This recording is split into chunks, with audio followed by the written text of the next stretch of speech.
Noong January 1978, tatlong binata sa isang baryo sa Pangasinan ang namatay sa loob ng isang linggo.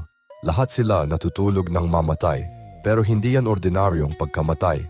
Lahat sila may parehong bangungot bago mamatay. May matandang babae daw na nakaupo sa kanilang dibdib. Si Mario ang una. Narinig ng pamilya niya na tumutulo siya sa gabi, humihingi ng tulong.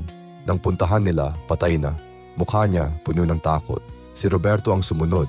Same na bangungot, same na ekspresyon ng takot. Tapos si Eddie, 3 araw pagkatapos, nagpanik na ang buong baryo. Tumawag sila ng pare at babaylan. Doon nalaman nila ang totoo, yung lupa kung saan nakatayo ang mga bahay nila, dating sementeryo.